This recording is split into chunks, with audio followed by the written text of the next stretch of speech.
Coucou tout le monde, welcome back to my kitchen. Comment vous allez dans vos cuisines?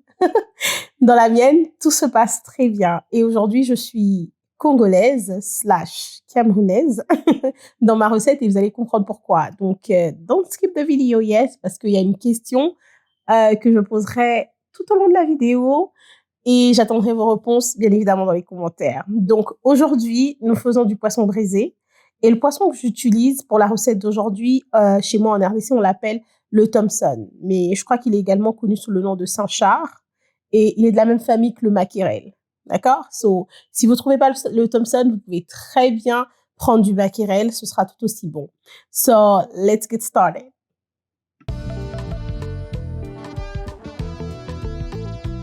Donc, les amis, comme vous le savez, first thing first, c'est d'abord de nettoyer notre poisson.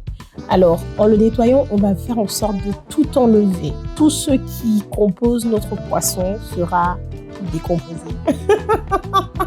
Non, mais vraiment, il faut prendre le soin de nettoyer votre poisson, puisque moi, mes poissons, je les achète toujours frais. Donc, j'ai tout le travail de nettoyer le poisson et tout ça. On commence par enlever les écailles. Ce poisson-là, vous allez voir que ses écailles sont assez bizarres. Donc, vous voyez, on enlève ça des deux côtés.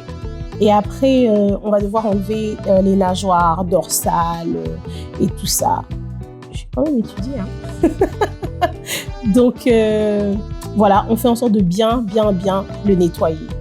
Alors, là où il y a souvent un petit souci, c'est... bon, c'est pas un souci personnellement pour moi, puisque je nettoie les poissons depuis très jeune. C'est là, quand il va falloir le nettoyer à l'intérieur. C'est comme ça que j'ai du mal à manger souvent le poisson chez les gens, parce que I become a little bit anxious, parce que je ne sais pas si on l'a bien nettoyé. Comme vous voyez, il est tellement sale de l'intérieur. Et lorsqu'on sera en train de le nettoyer, excusez-moi, vous allez vous rendre compte que l'eau devient même noire, parce que c'est tellement sale. Il va falloir enlever. Je sais que c'est du sang, mais voilà, mélanger avec les intestins et tout ça, ça fait voilà, pas très bien. Donc, on fait en sorte de bien nettoyer notre poisson, qu'il soit bien propre. Lorsque notre eau va changer de couleur et que notre eau sera limpide, incolore, hein, c'est ça.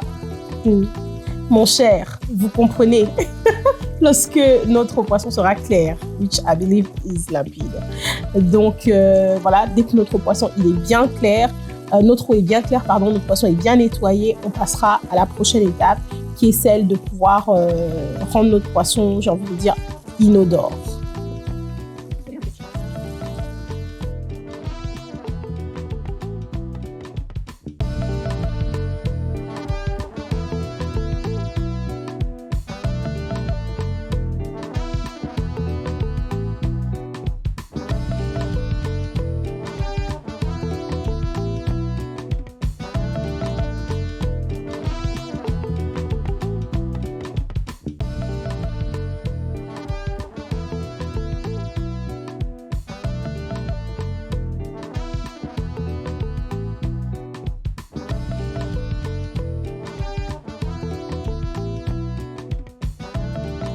Prochaine étape, les amis, nous allons remplir d'eau froide une bassine à laquelle nous allons rajouter du sel et nous allons rajouter du jus de citron. Alors, ce que je fais, c'est que je nettoie d'abord mes citrons. I cannot stress this enough. Je nettoie d'abord très bien mes citrons. Je presse tout le jus de citron dans ma bassine d'eau salée et je dépose le reste en fait des citrons à l'intérieur, question de bénéficier de toutes les propriétés du citron. Et de là, je prends mon poisson déjà bien nettoyé que je vais entailler. Donc moi, je fais des petites entailles comme ça parce que voilà, pour que mes épices rentrent bien et que mon poisson cuise très bien lorsque je le mettrai au barbecue. Mais vous pouvez l'entailler comme vous voulez ou encore ne même pas l'entailler, ça dépend de vous. Mais this is what I do and this is what I find the best. Alors, on laisse notre poisson reposer quelques heures. Je l'ai laissé reposer 3 heures parce que j'étais un peu sortie et puis je suis revenue. Donc, je l'ai laissé reposer, je pense, autour de 3 heures. Après ces 3 heures, vous allez venir prendre votre poisson, vous allez le nettoyer encore avec le citron et puis vous allez laisser reposer un moment, le temps juste de préparer vos épices. Donc les amis, pour la marinade de mon poisson, j'utilise ma marinade verte. La recette se trouve sur ma chaîne YouTube, mais je la mettrai aussi en barre de description.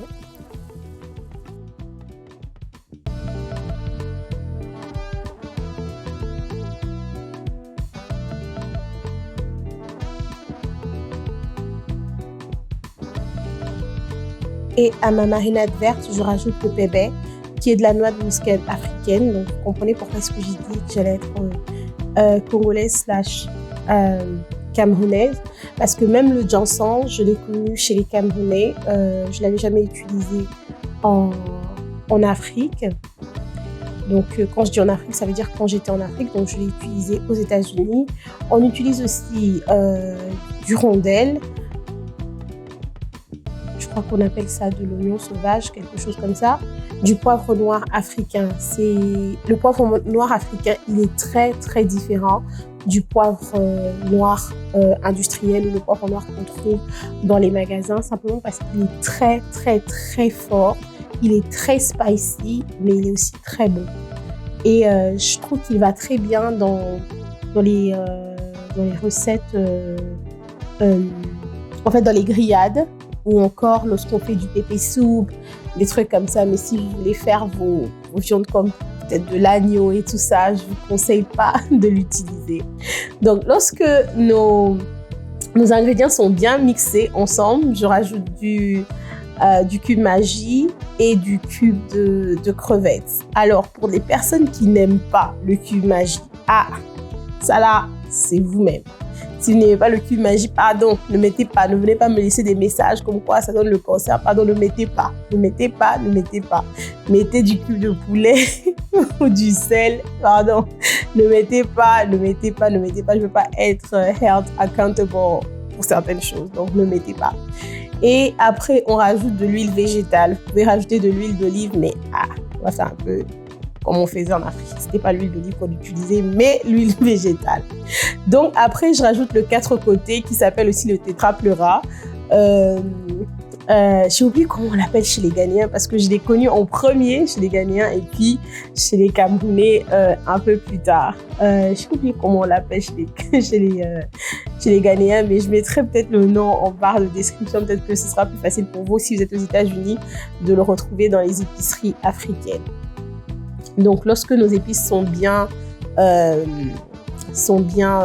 mélangées, vous allez voir que vous allez recevoir ou vous allez avoir en fait une mixture qui est très crémeuse, et c'est celle que vous allez utiliser pour votre poisson.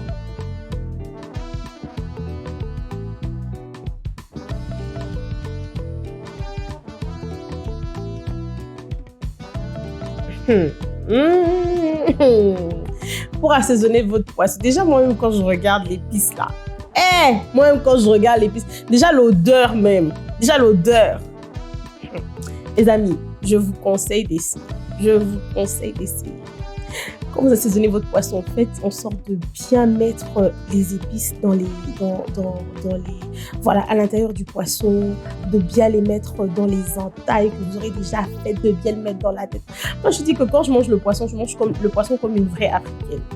Avant, on nous disait, quand on grandissait, quand on divisait le poisson en deux et tout, moi, j'aimais pas prendre la tête. Alors, je sais pas si c'est vrai, mais on me disait chez nous que non, la tête du poisson, ça rend intelligent. Quand tu manges les yeux du poisson, ça te rend, je sais pas moi, je sais plus, hein, et le cerveau, tu seras intelligent, des trucs comme ça.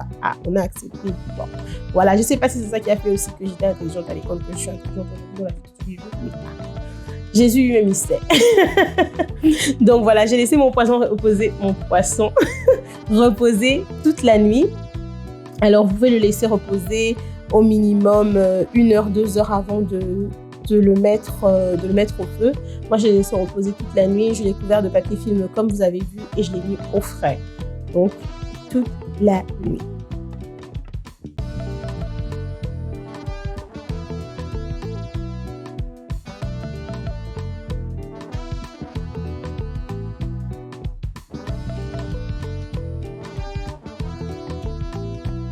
Donc, après, on va graisser nos petites grilles de poisson. Moi, je sais pas comment on appelle ça. J'ai acheté ça chez les Chinois. D'ailleurs, j'ai fait des petites courses il y a quelques jours chez les Chinois. J'en ai encore vu. Donc, je pense que si vous en cherchez, vous les trouverez chez les Chinois. Si vous êtes aux États-Unis, bien sûr, dans les magasins chinois, en fait, où on vend le poisson, la nourriture, des trucs comme ça, vous trouverez certainement ces petites grilles-là. Je pense qu'elles étaient à... Allez. En tout cas, si j'exagère pas, c'était $3,99, donc $4. En tout cas, je sais plus, mais je pense que c'était ça le prix. Mais aussi, je pense que vous pouvez trouver ça sur Amazon, vous pouvez trouver ça en ligne. C'est ce que j'utilise avant de mettre mon poisson sur mon barbecue. Donc, voilà. Donc, on viendra délicatement poser notre poisson bien assaisonné aux épices africaines. Mamé. Ça, c'est pas gigot d'agneau, hein. Which is coming anyway. Hein? Ça arrive aussi sur la chaîne d'un peu. Mais ça, c'est pas gigot d'agneau. Ça, là, c'est des poissons brisés à l'africaine. Si tu veux... Ah, on n'a qu'à faire le poisson. Voilà. Donc, dès que le feu de mon barbecue, il prend très bien, je vais avec mes petites grilles de poisson à l'intérieur. Je vais les déposer là-bas, les briser. De temps en temps, je serai en train de venir checker, voir si tout se passe bien et que mon poisson n'est pas en train de cramer. C'est important.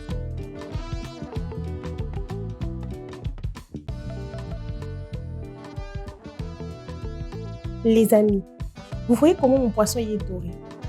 Je voulais mettre la vidéo, j'ai dit non. Je mets d'abord des petites photos là pour faire un peu durer le suspense. Bon, ah, la vidéo est là. Donc, vous voyez comment mon poisson est... Ah, en tout cas, les amis, je vous conseille de vraiment faire votre poisson à l'africaine. Vous allez rendre compte que cette vidéo, elle a été un peu plus relaxe. Dans ma tête, je suis en africaine. Donc voilà à quoi ressemble mon poisson quand il est cuit, quand il est... Vous voyez comment il est... Ça se voit même, quand toi-même tu regardes, tu vois toi-même que... Attends, je vais parler comme les amis. Quand toi-même tu regardes le poisson là même est garçon. C'est-à-dire le poisson là même, il est tellement doux, tellement... Ce poisson là, il a checké. C'est une autre histoire. Il est tellement... C'est moelleux. En tout cas, revenons à nos moutons. Donc voilà, quand mon poisson il est prêt, il ressemble à ça. Les amis. Parce que même que le poisson lui-même le poisson, il est fier de la vie qu'il a portée. Regardez comment il est mignon, regardez comment il est sapé, regardez comment il est beau, regardez comment il est propre. Ah! Ça! Franchement. En tout cas, voilà à quoi il ressemble mon poisson. Dès qu'il est prêt, donc voilà, l'histoire est terminée. J'espère que vous avez aimé la vidéo. Donc si vous avez aimé la vidéo, n'oubliez pas de commenter, de laisser, d'aimer, de commenter et surtout de vous abonner à la chaîne. Et les amis, faut partager. En tout cas, je vous aime beaucoup et je vous donne rendez-vous la prochaine fois. Mouah. Dieu vous bénisse.